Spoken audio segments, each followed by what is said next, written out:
क्या कभी ऐसा हो सकता है कि किसी इंसान की सिर्फ एक आदत, सिर्फ एक कमी उसकी पूरी जिंदगी का रुख मोड़ दे? आज हम मजेदार कहानियां चैनल से ली गई दो ऐसी ही दिलचस्प कहानियों में उतरेंगे जो इसी एक सवाल के इर्द गिर्द घूमती हैं। तो चलिए इसी सवाल को थोड़ा और कुरेदते हैं। किसी की कोई एक बड़ी खामी उसकी किस्मत को आखिर कहाँ तक ले जा सकती है, अच्छा या बुरा? देखते हैं।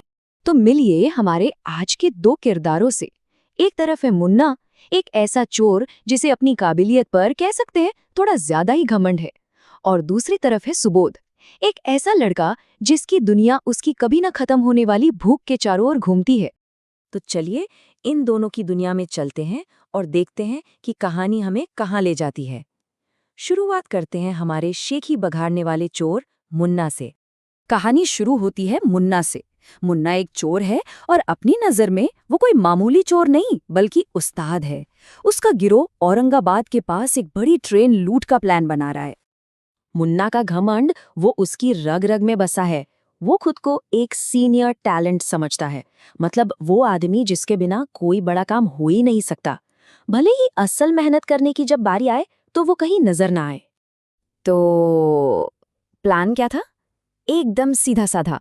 पहला कदम, ड्राइवर को नदी में फेंककर ट्रेन रोको। दूसरा, जितना हो सके कैश लोड करो। और तीसरा, इससे पहले कि पुलिस को भनक लगे वहां से 9-2-11 हो जाओ। लेकिन जब असल काम की बारी आई, जब गिरोह के बाकी लोग पसीना बहा रहे थे, तब हमारा सीनियर टैलेंट मुन्ना क्या कर रहा था? आराम से एक गाड़ी के पास खर्राटे भर रहा था, अपनी जिम्मेदारियों से कोसों दूर। लूट तो चल रही थी, लेकिन तभी उन्हें पैसों के साथ एक और चीज मिली, एक बड़ा सा मजबूती से बंद बक्सा। अब सवाल ये था कि इसे खोलेगा कौन? जाहिर है जिसके पास इसका टैलेंट है, मुन्ना। चलिए अब मुन्ना की कहानी को यहीं पर थोड़ा रोकते हैं और चलते हैं हमारे दूसरी कहानी की तरफ, हमारे दूसरे किरदार सुबोध के पास। सुबोध एक मुर्गी फार्म के मालिक जगदीश का बेटा है। सुबोध का जो अवगुण है वो है उसका पेटूपन। उसकी पूरी जिंदगी बस अंडे खाने के इर्द गिर्द ही घूमती है।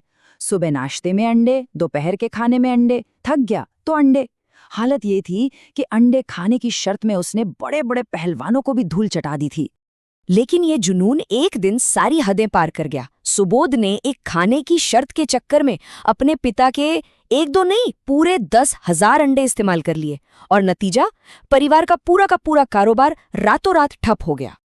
अब अपने पिता को बर्बाद करने के बाद सुबोध के पास कुछ नहीं बचा था। उसे एक सीधे साधे किसान के यहाँ एक मजदूर की नौकरी करनी पड़ी। और यहीं दोनों कहानियों में किस्मत एक ऐसा मोड़ लेती है जहां इन दोनों किरदारों की कमजोरियां ही उनकी जिंदगी का सबसे बड़ा इम्तिहान बन जाती हैं। तो वापस चलते हैं मुन्ना के पास। अपने उसी पुराने घमंड में चूर वो उस बक्से का ताला बड़ी आसानी से तोड़ देता है। उसे लगा अंदर कोई बहुत बड़ा खजाना होगा, लेकिन जो निकला वो उसके होश उड़ाने के लिए काफी था।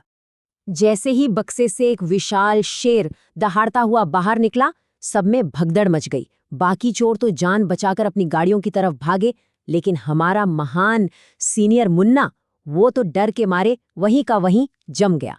मजे की बात यह है कि शेर ने उसे कुछ नहीं किया, बस एक चक्कर लगाया और चला गया। लेकिन मुन्ना का हाल बेहाल था। वो इतना डर गया कि उसकी पैंट गीली हो गई, और बस जिस गिरोह पर वो रौब जमाता था, उन्हीं के सामने वो एक मजाक बनकर रह गया। उधर दूसरी तरफ सुबोध की कहानी चल रही थी। वो नदी किनारे बैठकर एक अंडा खाने ही वाला था कि तभी पानी से एक बड़ी सी मछली छटपटाती हुई जमीन पर आ गिरी और सांस के लिए तड़पने लगी। सुबोध ने अपनी भूख पर काबू पाया और मछली को उठाकर वापस पानी में डाल दिया, और उसकी इस एक नेकी का इनाम भी उसे मिला। मछली ने उसे कुछ जादुई अंडे दिए और कहा कि इन्हें पूरे 1 महीने तक हाथ मत लगाना। सुबोध ने ठीक वैसा ही किया, और 31वें दिन वो अंडे सोने में बदल चुके थे।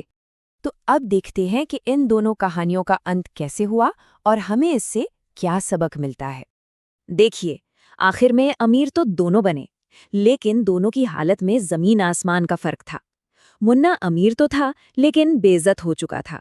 वहीं सुबोध, जिसने अपनी भूख पर काबू पाकर एक अच्छा काम किया, वो विनम्र भी था और अमीर भी।